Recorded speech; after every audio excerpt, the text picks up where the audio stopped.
ஒருத்தங்களுக்கு கண்டினியூ பண்ணணும்னு இருக்குது, 5 இயர்ஸ் ஆயிடுச்சு, 6 இயர்ஸ் ஆயிடுச்சு, ஆனாலும் அவங்க கண்டினியூ பண்ணணும்னு நினைக்கிறாங்கன்னா there is nothing wrong with that. அவங்களுக்கு அது கண்டினியூ பண்ணணும்னு தோணுது. 6 இயர்ஸ் ஆனாலும் சரி, 7 இயர்ஸ் ஆனாலும் சரி, எனக்கு கண்டினியூ பண்ணணும்னு தோணுதுன்னா அவங்க பண்ண போகிறாங்க. இல்லை வேணாம், எனக்கு இது வரைக்கும் போதும், என்னோட 100% நான் கொடுத்த மாதிரி எனக்கு ஃபீல் ஆகுது, ஐ ஹாவ் நோ ரிக்ரெட் அப்படின்னு அவங்க ஒருத்தங்க நினச்சி குவிட் பண்ணுறாங்கன்னா, வந்து ஃபேஸ் 11 எழுதுனேன், அதில் நான் செலக்ட் ஆனேன். ஃபேஸ் 12 எழுதுனேன், அதுலேயும் நான் செலக்ட் ஆனேன். கட் ஆஃப் செலக்ட் ஆகி அதுக்கப்புறமா டாக்குமெண்ட் வெரிஃபிகேஷன்லாம் முடிச்சுட்டேன். ஏன் வந்து ஒருத்தவங்க குவிட் பண்ணுறதும் நீங்கள் கண்டினியூ பண்ணணுன்றதும் மற்றவங்க என்ன பண்ணணும்னு நம்ம எப்படி முடிவெடுக்க முடியும்? இப்போ ஒருத்தவங்க கண்டினியூ பண்ண நினைக்கிறாங்கன்னா, ஸோ இன்றைக்கி வீடியோவில் என்ன பார்க்க போகிறோம் அப்படின்னா, நான் என்னோட ப்ரீவியஸ் வீடியோஸ் நிறைய வீடியோஸில் வந்து கேட்டிருந்தீங்க, நீங்கள் குவிட் பண்ணிட்டீங்களா, அப்புறம் ஏன் வந்து எக்ஸாம் ரிலேட்டடாக வந்து வீடியோஸ் போட்டுட்ருக்கீங்க அப்படின்லாம் நிறைய பேர் கொஷின் கேட்டிருந்தீங்க. ஸோ அதுக்கான பதில் தான். ஏன் நான் குவிட் பண்ணேன், நான் வந்து ஒரு 3 மந்த் பிஃபோர் வந்து நான் குவிட் பண்ண போகிறேன் ஆஸ்பரண்ட்டாக இருந்தேன் அப்படின்னு சொல்லி வீடியோ போட்டிருப்பேன். அது ஏன் போட்டேன், நான் உண்மையாலுமே குவிட் பண்ணிட்டேனா இல்லை கண்டினியூ பண்ணிட்டு இருக்கேனா அப்படிங்கிற டீட்டெயில்ஸ்லாம் நீங்கள் சொல்ல போகிறேன். அண்ட் ஃபர்ஸ்ட் ஆஃப் ஆல் அதுக்கு முன்னாடி நான் என்னை பற்றி எக்ஸ்பிளைன் பண்ணணும், என்னை வந்து நான் ஏன் குவிட் பண்ணினேன் அப்படின்னு வந்து இங்கே கேட்குற நெகட்டிவ் கமெண்ட்ஸ்க்கெலாம் வந்து ரிப்ளை பண்ணணும் அப்படிங்கிற ஒரு என்னை பற்றி நான் சொல்லணும்னு அப்படி எனக்கு இன்டென்ஷன் இல்லைனாலும் நிறைய பேர் வந்து என்னோடய வீடியோஸில் வந்து ஏன் குவிட் பண்ணிவிட்டு அப்புறம் ஏன் வந்து நீங்கள் வீடியோஸ் போடுறீங்க, போடக்கூடாது சம்திங் இந்த மாதிரிலாம் சொல்கிறீங்க. அதுக்கான பதில் மட்டும்தான். நான் ஏன் குவிட் பண்ணேன் அப்படிங்கிற ரீசன்ஸ் ஆர் வந்து என்ன சுச்சுவேஷன் என்னை அப்படி மாற்றுச்சு அப்படிங்கிறதெல்லாம் எனக்கு மட்டும் தான் தெரியும். ஏன்னா அந்த இடத்துல நான் மட்டும் தான் அதை ஃபேஸ் பண்ணியிருக்கேன் அந்த ஜேர்னியில். ஸோ ஜஸ்ட் வந்து நான் ஏன் குவிட் பண்ணேன், இப்போ நான் என்ன பண்ணுறேன் அப்படிங்கிற, நான் ஏன் வந்து எஜுகேஷனல் கண்டென்ட் முதல்ல போட ஆரம்பித்தேன் அப்படிங்கிறத முதல்ல உங்ககிட்ட சொல்கிறேன். So let's get into the video. Hi, this is Tamil, welcome back to my channel. So first இன்றைக்கி எதனால் வீடியோவை ரெக்கார்ட் பண்ணுறேன் அப்படின்னா, ஏன் குவிட் பண்ணேன் அப்படின்றதுக்கு ரீசன் என்னென்னா, நான் வந்து ஒரு 5 இயர்ஸாக வந்து எக்ஸாம் படிச்சுட்ருக்கேன். ஓகேவா, 2020 பாஸ்ட் அவுட் நான். அப்போது ஒரு 2021 கரெக்டாக ஸ்டார்ட் பண்ணேன் படிக்கிறதுக்கு. ஒரு 5 இயர்ஸ் ஆயிடுச்சு. ஓகேவா, 5 இயர்ஸாக ஒரு பிகினிங்கில் ஒரு ஃபர்ஸ்ட் இயர் செகண்ட் இயர்லாம் வந்து நான் கட் ஆஃப் கிட்ட தான் போகுவேனே தவிர ரொம்ப ரொம்ப ரொம்ப கிட்ட போனதில்லை. ரொம்ப டிஃப்ரென்ஸ் இருக்கும். அந்த மாதிரி ஒரு ஃபர்ஸ்ட் இயர்லாம் வந்து நான் சுத்தமாக சிலபஸ் கவர் பண்ணவே லேட் ஆயிடுச்சு. நான் சொல்லியிருக்கேன் நிறைய வீடியோஸில்.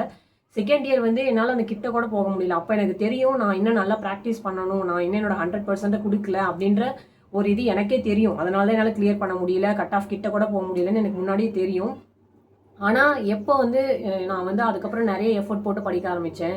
ஒரு 3rd இயர் 4th இயர்லாம் வந்து கட் ஆஃப் கிட்டவே போவேன். ஒரு 3 மார்க் 2 மார்க்கில் அந்த மாதிரிலாம் வந்து நிறைய எக்ஸாம்ஸ் கிளியர் பண்ண முடியாமல் போயிருக்கு. நான் லாஸ்ட் வீடியோ கூட என்னோடய ஃப்ரெண்ட் வந்து எஸ்எஸ்சியில் செலக்ட் ஆகிருக்காங்கன்னு ஒரு வீடியோ போட்டிருப்பேன். ஆக்சுவலாக நானும் என்னோடய ஃப்ரெண்டும் சேம் டைமில் தான் எஸ்எஸ்சி படிக்க ஆரம்பித்தோம். நாங்கள் 2 பேரும் காலேஜ் ஃப்ரெண்ட்ஸு. முடித்த உடனே நாங்கள் படிக்க ஆரம்பித்தோம். அவங்க எழுதுனாங்க இல்லையா ஃபேஸ் 9, அந்த எக்ஸாம் நானும் எழுதினேன். ஆனால் என்னால் அப்போ கிளியர் பண்ண முடியல. என்னால் கட் ஆஃப் கிட்ட கூட போக முடியல. அந்த மாதிரி இருந்துச்சு நான் அப்போ ஃபர்ஸ்ட் எக்ஸாம் எழுதும்போது. செகண்ட் வந்து ஃபேஸ் 11 எழுதினேன், அதில் நான் செலக்ட் ஆனேன். ஃபேஸ் 12 எழுதினேன், அதுலேயும் நான் செலக்ட் ஆனேன். கட் ஆஃப் செலக்ட் ஆகி அதுக்கப்புறமா டாக்குமெண்ட் வெரிஃபிகேஷன்லாம் முடிச்சுட்டேன். எண்டில் வந்து அந்த ரிசல்ட் வரும்போது அதில் ஜஸ்ட் 17 வேகன்சி அப்படிங்கிறனால டாப் 70 மெம்பர்ஸ் மட்டும்தான் அவங்க வந்து செலக்ட் பண்ண போகிறாங்க. ஆப்வியஸ்லி அந்த கட் ஆஃப்லாம் வந்து ஜஸ்ட் வந்து 1:10 1. ஆனால் நான் அந்த ஃபேஸ் 9ல் மேபி செலக்ட் ஆகியிருந்தா நான் இப்போ ஒர்க் பண்ணிட்டு இருக்கலாம் மேபி. ஏன்னா அப்போ வேகன்சி வந்து கிட்டத்தட்ட ஒரு 74 சம்திங் 72 அந்த மாதிரி இருந்தது. ஆனால் நான் எழுதின ஃபேஸ் 11 அண்ட் ஃபேஸ் 12 வந்து வேகன்சி எவ்வளோ, ஃபேஸ் 11 என்னோட அந்த ஜிசிஏன்ற போஸ்ட்டுக்கு வேகன்சி எவ்வளோ அப்படின்னா 17 வேகன்சி. ஃபேஸ் 12 எவ்வளோனா 8 வேகன்சி சதர்ன் ரீஜனுக்கு மட்டும். மற்ற ரீஜன்ஸுமே ஒரு இந்த மாதிரி தான் வேகன்சி, ஒரு 27 20 இந்த மாதிரி வேகன்சிஸ் தான் இருந்தது. ஸோ நான் ஃபேஸ் 11 கிளியர் பண்ணேன். அந்த எக்ஸாம் கிளியர் பண்ணும்போது நான் வந்து மார்க் கொஞ்சம் அதிகமாகவே இந்த கட் ஆஃபை விட ஒரு 35 மார்க் அதிகமாக இருந்தேன். ஸோ அப்போ நான் என்ன நினச்சேன்னா, சந்திர சார் கூட சொல்லியிருப்பாங்க அவங்களோட அந்த செலெக்ஷன் போஸ்ட்டோட அந்த கட் ஆஃப் வரும்போது அவங்க சொல்லியிருப்பாங்க, இப்போ கட் ஆஃப் கிட்ட இருக்கும்போது மேபி செலக்ட் ஆகாமல் இருக்க வாய்ப்பு இருக்குது, ஆனால் கட் ஆஃப் கிட்ட ஒரு 30+ அந்த மாதிரி வச்சுருந்தா செலக்ட் ஆக வாய்ப்பு இருக்குன்னு சொல்லியிருப்பாங்க. நானும் அப்போ அந்த வீடியோ பார்த்தேன். ஓகே, நம்ம 30+ இருக்கும் கட் ஆஃபை விட, அப்போ வந்து நம்ம செலக்ட் ஆகுன்ற ஒரு பிலீஃபில் இருந்தேன். ஒரு 1 இயர் கழிச்சு இப்போ நான் செலக்ட் ஆனேன் அப்படின்னா என்னோட ரிசல்ட் வருது, நீங்கள் வந்து டாக்குமெண்ட் வெரிஃபிகேஷன் செலக்ட் ஆகிருக்கீங்க அப்படின்னு சொல்லி. அந்த டாக்குமெண்ட் வெரிஃபிகேஷன் எப்போ நடந்தது அப்படின்னா, ரிசல்ட் வந்ததுலேருந்து கிட்டத்தட்ட ஒரு 9 to 10 மந்த் 1 இயர் கிட்டவே ஆயிடுச்சு. அதுக்கப்புறமா வந்து டாக்குமெண்ட் வெரிஃபிகேஷன் கூப்பிட்டாங்க, டாக்குமெண்ட் வெரிஃபிகேஷனும் அட்டன் பண்ணேன். அதுக்கப்புறமா ஃபைனல் ரிசல்ட் வரத்துக்கு ஒரு 1 இயர் ஒரு 8 மந்த் அந்த மாதிரி ஆச்சு. அவ்வளோ நாளுக்கு அப்புறமா இவ்வளோ நாளும் நான் வந்து வெயிட் பண்ணிட்டு இருந்தேன். நினச்சிக்கோங்க, அந்த ஒரு மைண்ட் செட் எப்படி இருக்கும் நீங்கள் நினச்சி பாருங்கள். ஒரு இதில் நம்ம செலக்ட் ஆகிருக்கோம், டாக்குமெண்ட் வெரிஃபிகேஷன் முடிச்சிருச்சு, நம்ம அதுக்காக வெயிட் பண்ணிட்டு இருக்கோம், நம்ம செலக்ட் ஆயிடுவோம் அப்படின்னு நினச்சி இன்னொரு பக்கம் நான் மற்ற எக்ஸாமுக்கும் நான் படிச்சுட்டே இருந்தேன். அண்ட் அட் எண்டில் வந்து அந்த ரிசல்ட் வரும்போது அதில் ஜஸ்ட் 17 வேகன்சி அப்படிங்கிறனால டாப் 70 மெம்பர்ஸ் மட்டும்தான் அவங்க வந்து செலக்ட் பண்ண போகிறாங்க. ஆப்வியஸ்லி அந்த கட் ஆஃப் எல்லாம் வந்து ஜஸ்ட் வந்து 1:10 1:20 செலக்ட் பண்ணுவாங்க. ஆனால் அந்த ஒரு டாப் 20 டாப் 25, அதாவது வேகன்சி எவ்வளோ இருக்கோ அவ்வளோ பேரை மட்டும்தான் செலக்ட் பண்ண முடியும். மேபி இப்போ வேற ரீஜனில் இருக்கவங்கலாம் ஒரே ரீஜனில் நிறைய பேர் செலக்ட் ஆகிருப்பாங்க. அவங்கலாம் போனால் கூட ஒரு அப்படி போகிறவங்க ஒரு 10 பேர் தான் இருப்பாங்க. ஸோ அதுக்குள்ளே என்னால் வர முடியல. அப்போது நான் ஃபேஸ் 11 இந்த மாதிரி தான் என்னால் வந்து 17 வேகன்சி, நான் இன்னும் ஒரு 10 வேகன்சிஸ் அதிகமாக இருந்தால் கூட என்னால் செலக்ட் ஆகியிருக்க முடியும். ஆனால் அப்போ என்னால் செலக்ட் ஆக முடியல. செகண்ட் வந்து இப்போ ஃபேஸ் 12 எழுதியிருக்கேன், டாக்குமெண்ட் வெரிஃபிகேஷன் முடிச்சிருக்கேன். ஆனால் அதுலேயுமே வந்து இப்போ இன்னும் ரிசல்ட் ஒரு இதில் வந்திருக்கு, இன்னும் ரிசர்வ் லிஸ்ட் வரல. இந்த மாதிரி நிறைய விஷயங்கள்லாம் நடந்துட்டுருக்கு. நிறைய இப்போ ஆர்ஆர்பி, என்டிபிசி இந்த மாதிரி எக்ஸாம்ஸ், நிறைய எக்ஸாம்ஸ் இடையில எழுதியிருக்கேன். அந்த மாதிரி ஆர்ஆர்பியாக இருக்கட்டும், எஸ்எஸ்சிலையுமே நிறைய எக்ஸாம்ஸ் எழுதினேன். அதுலேயுமே கட் ஆஃப்லாம் வந்து ஒரு 2 மார்க்கு 3 மார்க்லாம் வந்து போகும்போது உண்மையாகவே அந்த டைமில் நான் ரொம்ப எக்ஸாஸ்ட் ஆகிட்டேன். அண்ட் அதனால தான் நான் குயிட் பண்ணுறேன் அப்படின்னு சொன்னேன். இப்போ நான் படிச்சுட்டு இருக்கேன்னா அப்படின்னா இப்போ நான் படிக்கல. இப்போ நான் வந்து வேற ஒரு ஜாப்பில் ஒர்க் பண்ணிட்டு இருக்கேன், ப்ரைவேட் ஜாப்பில். ஸோ நான் குயிட் பண்ணுறதுக்கு ரீசன் இதுதான். ஒரு 5 இயர்ஸ் ஆகிடுச்சு. என்னால் எந்த ஸ்கில்லுமே என்னோட ஸ்கில்லை வளர்த்துக்கிறதுக்காக நான் வேறு எந்த இதுலையுமே நான் என்னோட ஃபோக்கஸ் பண்ணலை. கம்ப்ளீட்டாக என்னோட 5 இயர்ஸை வந்து நான் கவர்மெண்ட் எக்ஸாம் படிக்கிறதுக்காக மட்டுமே ஸ்பெண்ட் பண்ணதுனால ஒரு 5 இயர்ஸ் இப்போ வந்து எனக்கு அந்த ஒரு எக்ஸ்பீரியன்ஸு அப்படின்ற இதில் என்னோட, அதாவது இப்போ நான் ஒரு ஜாப் போயிருந்தேன்னா அட்லீஸ்ட் நான் ஒரு 2 இயர்ஸாவது எக்ஸ்பீரியன்ஸ் ஆகியிருப்பேன் மேபி. இதை நான் வந்து நெகட்டிவாக சொல்லணும்னு நினைக்கல. நான் வந்து 5 இயர்ஸ் முடிச்சு ஜாப் தேடும்போது எல்லாருமே என்கிட்ட கேட்டது, உங்களுக்கு எக்ஸ்பீரியன்ஸ் இல்லை, நீங்கள் வந்து காலேஜ் முடிச்சுட்டீங்க, இவ்வளோ நாள் ஆயிடுச்சு, நீங்கள் என்ன பண்ணிருந்தீங்க, எக்ஸ்பீரியன்ஸ் இல்லை அப்படின்னு சொல்லி என்னை கேட்டாங்க நான் ஜாப் தேடும்போது. அதனால தான் நான் வந்து என்ன ஃபீல் பண்ணேன் அப்படின்னா, மேபி ஏதாவது நான் ஸ்கில் கற்றுருக்கலாம் இடையில, அப்படி இல்லைனா வந்து ஏதோ ஒரு ஜாப் போயிட்டே கூட படிச்சிருந்துருக்கலாம். அந்த மாதிரி எனக்கு தோணுச்சு. நான் 5 இயர்ஸ்க்கு அப்புறம் தான் நான் வந்து ஸ்டாப் பண்ணணும் அப்படின்னு எப்போ நினச்சனோ அதுக்கப்புறம் தான் நான் வேலைலாம் தேட ஆரம்பித்தேன், வேறு ஜாப்லாம் எல்லார்ட்டையும் கேட்டு. ஸோ இந்த ஒரு எக்ஸாஸ்டான சுச்சுவேஷனில் இருக்கும்போது எனக்கு குவிட் பண்ணணும்னு தோணுச்சு. அதனால தான் இந்த வீடியோ போட்டேன். என்னோட சேனல் முதல்ல ஸ்டார்ட் பண்ணுறதுக்கான மெயின் ரீசன், நான் எதனால் ஸ்டார்ட் பண்ணேன் அப்படிங்கிறது, நான் எஜுகேஷனல் கண்டென்ட் வந்து அப்லோட் பண்ணணும் அப்படிங்கிறது வந்து என்னோட இன்டென்ஷன் இல்லை.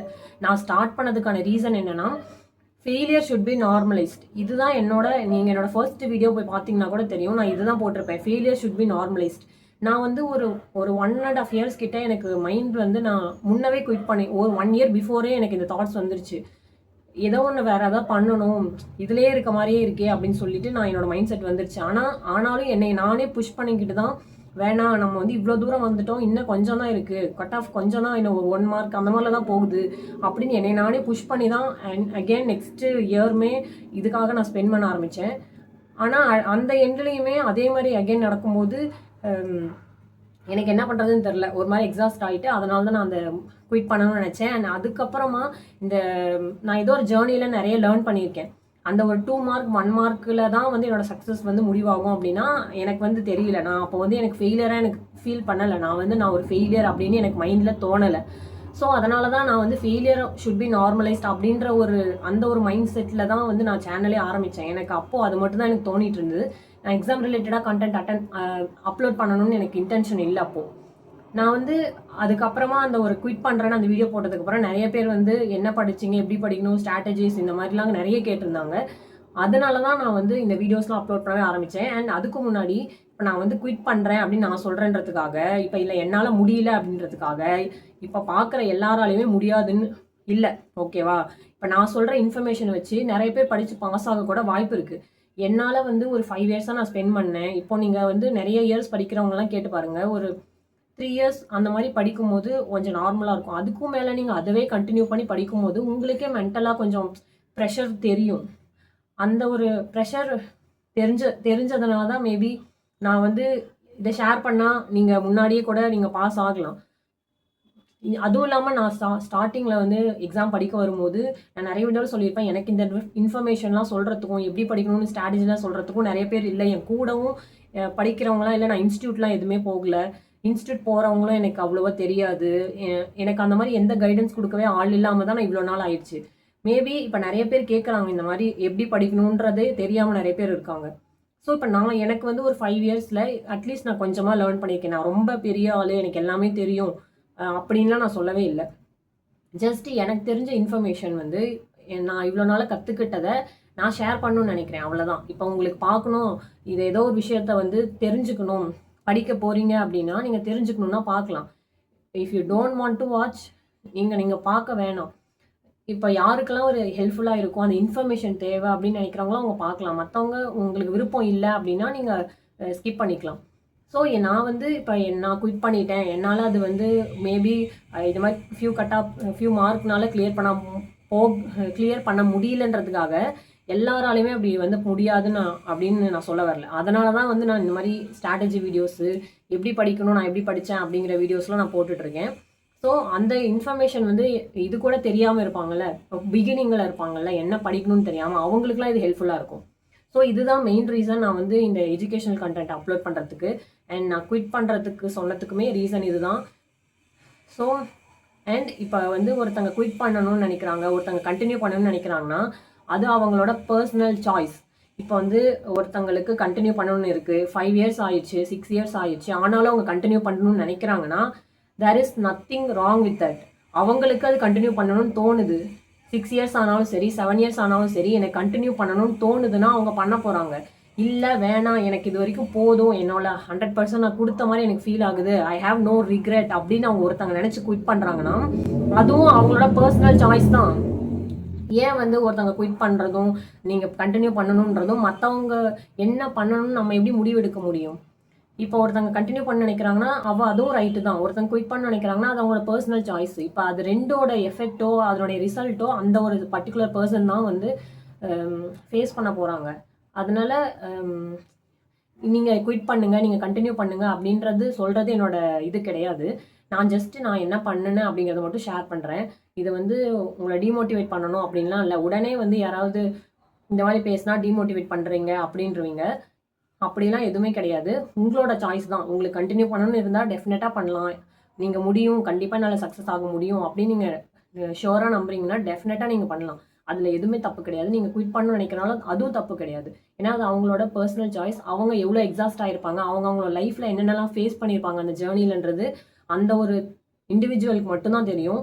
ஸோ நம்மளால் அவங்களோட லைஃப்பில் போய் நீங்கள் இதை பண்ணுங்கள், இதை பண்ணக்கூடாது, நீங்கள் குவிட் பண்ணுங்க அப்படின்னு சொல்கிறதுக்கு எந்த இதுவுமே கிடையாதுன்னு நான் நினைக்கிறேன். ஸோ நான் குவிட் பண்ணுறேன்னு போகிறதுக்கு அதுதான் ரீசன். இப்போ நான் படிக்கிறேனான்னு கேட்டால் இப்போ இல்லை. நான் வந்து இப்போ ரீசெண்டாக நீங்கள் என்னோடய பேக்ரவுண்ட் பார்த்தாலே தெரியும். நான் வந்து இப்போ வேறு ஒரு இடத்துல வந்து ஜாப் ஜாயின் பண்ணியிருக்கேன். அதனால் இப்போ அதுக்கு போயிட்டுருக்கேன். இது ஆக்சுவலி ஒரு டெம்பரரி ஜாப் தான்.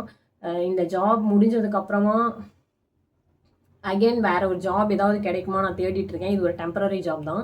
இது முடிச்சுட்டு சைட் பை சைடாக படிக்க முடியுமா அப்படின்னு எனக்கு இப்போதைக்கு அந்த ஐடியா இல்லை. இப்போதைக்கு நான் வந்து படிக்கலை, ஒர்க்குக்கு மட்டும் தான் போயிட்டுருக்கேன். மேபி ஃப்யூச்சரில் எனக்கு அந்த மாதிரி மேபி இப்போ டைம் இருக்குது படிக்கலாம் அப்படின்னு எனக்கு தோணுனா நான் படிப்பேன். ஆனால் நான் கண்டிப்பாக படிப்பேன் அப்படிங்கிறதுலாம் கிடையாது. ஸோ இதை தான் நான் சொல்லணும்னு நினச்சேன். நான் சொல்கிற இன்ஃபர்மேஷன் வந்து யாருக்காவது யூஸ்ஃபுல்லாக இருக்கும் அப்படின்ற ஒரு இன்டென்ஷனில் தான் என்னோடய வீடியோஸ் நான் போட்டுட்ருக்கேன். So this is the reason நான் ஏன் எஜுகேஷ்னல் வீடியோஸ் போட ஆரம்பித்தேன் அப்படிங்கிறதும், நான் ஏன் என்னோடய சேனல் ஸ்டார்ட் பண்ணதுக்கு மெயின் ரீசனுமே வேறு இருக்குது. ஸோ இந்த வீடியோ என்னோடய சேனலில் வந்து எஜுகேஷ்னல் வீடியோஸ் மட்டுமே வர போகிறதில்ல இனிமேல். நான் நிறைய விஷயங்கள் பாசிட்டிவிட்டி அந்த மாதிரி நிறைய விஷயங்கள் எனக்கு பேசணும்னு எனக்கு நிறைய ஐடியாஸ் இருக்குது. ஸோ அந்த மாதிரியுமே நான் இனிமேல் சொல்ல போகிறேன். ஸோ உங்களுக்கு என்ன மாதிரியான வீடியோஸ் போடணும் அப்படிங்கிறத உங்களுக்கு ஏதாவது மைண்டில் இருக்குது அப்படின்னா நீங்கள் கமெண்ட் பண்ணுங்கள். இப்போ எஜுகேஷ்னல் வீடியோஸ் போடணும் அப்படின்னாலும் நீங்கள் சொல்லுங்கள். இல்லை வந்து எனக்கு என்ன ஐடியாஸ் இருக்கோ அது மாதிரி போகணுமா, அந்த மாதிரி உங்களுக்கு ஏதாவது சஜஷன்ஸ் இருந்தால் நீங்கள் ஷேர் பண்ணுங்கள். So that's all for this video and thank you for வாட்சிங். Please subscribe to my channel.